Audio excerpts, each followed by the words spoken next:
இரண்டு பக்கமும் அடி. டேபிளுக்கு சென்ற ரிப்போர்ட். மிரண்டு போன ஸ்டாலின். மொத்தமாக மாறிய களம். 2026 சட்டமன்ற தேர்தலில் ஓரணியில் தமிழ்நாடு திட்டத்தை தான் மலை போல நம்பி இருந்தது திமுக தலைமை. அதில் உறுப்பினராக சேர்க்கப்பட்ட பலரும் இறந்து போனவர்களும் இடம்பெயர்ந்தவர்கள் தான் அதிகமா. இந்த விஷயம் அறிவாலயத்திற்கு இப்போதுதான் தெரிய வந்துள்ளது. அதுவும் SIR பணியின் மூலம்தான் தெரிய வந்துள்ளது. ஓரணியில் தமிழ்நாடு உறுப்பினர் சேர்க்கையை வைத்துதான் பூத் வாரியாக கணக்கிட்டு பலமான தொகுதிகளை அடையாளப்படுத்தி வைத்திருந்தது திமுக தலைமை. இதைத்தான் விடிய ஒட்டுநீர்களா என்று பறவை முடியமா பந்தாடுவதை போல ஓரணியில் தமிழ்நாடு உறுப்பினர் சேர்க்கையின் உண்மை முகத்தை பந்தாடிவிட்டது SIR. குறிப்பாக கடந்த சட்டமன்ற தேர்தலில் 5000 வாக்குகளுக்கு குறைவாக 23 தொகுதிகளில் வெற்றி பெற்றிருந்தது திமுக. இந்த முறை SIR-இன் தாக்கம், விஜயின் அரசியல் என்ட்ரி உள்ளிட்ட பல காரணங்களால் வெற்றி பெறுவதே கடினம் என்ற நிலைக்கு தள்ளப்பட்டுள்ளது. இது ஒருபுறம் இருந்தால், மறுபுறம் முதல்வரின் தொகுதியான கொளத்தூரில் மொத்த வாக்காளர்களாக 2.9 லட்சம் பேர் இருந்தனர். இப்போது 1.03 லட்சம் பேர் SIR-இல் நீக்கப்பட்ட பிறகு மொத்த வாக்காளர்களின் எண்ணிக்கையே 1.87 லட்சமாக சுருங்கிவிட்டது. இதில் வேடிக்கை என்னவென்றால், கொளத்தூர் தொகுதியில் சுமார் 1.1 லட்சம் பேர் ஓரணியில் தமிழ்நாடு திட்டத்தின் கீழ் கட்சி உறுப்பினர்களாக சேர்க்கப்பட்டனர். அதன்படி பார்த்தால் முதல்வர் தொகுதியில் உள்ள 60% வாக்காளர்கள் திமுக உறுப்பினர்களாக இருக்க வேண்டும். இது சாத்தியமா என்ற கேள்வி முதல்வருக்கே வந்துவிட்டது.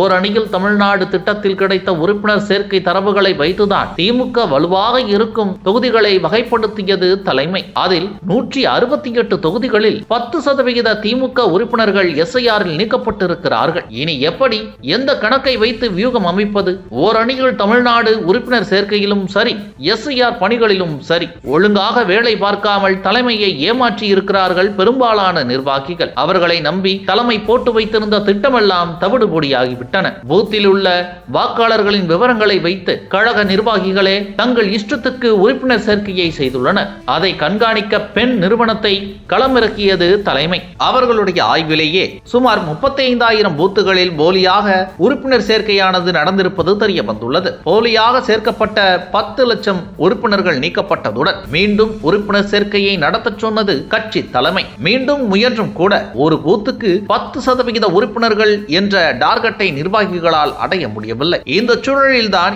SIR பட்டியல் சமீபத்தில் வெளியானது. அதில் 97 லட்சம் வாக்காளர்கள் நீக்கப்பட்டிருக்கிறார்கள். திமுகவுக்கு சுளையாக 20க்கும் மேற்பட்ட MLA-க்களை கொடுக்கக்கூடிய மண்டலம் சென்னை தான். அங்கேயே SIR-ஆல் திமுகவுக்கு பாதிப்பு அதிகமாம். இதேபோல தமிழகம் முழுவதும் திமுக வாக்குகளுக்கு ஏதும் பாதிப்பு இருக்கிறதா என்பதை ஆய்வு செய்ய கட்டளையிட்டுள்ளது அறிவாலயம். ஆக மொத்தமாக அப்செட் ஆகி கொதித்து போய் இருப்பது முதல்வர் ஸ்டாலின் தான். பூத்துக்கு 30% கட்சி உறுப்பினர்கள் அவர்கள் வாக்களித்தாலே வெற்றி வெற்றி என்று பெருமிதப்பட்டுக் கொண்டிருந்தார். அவரது திட்டத்தில் ஒரு லோடு மண்ணை அள்ளி போட்டு இருக்கிறது இந்த SIR.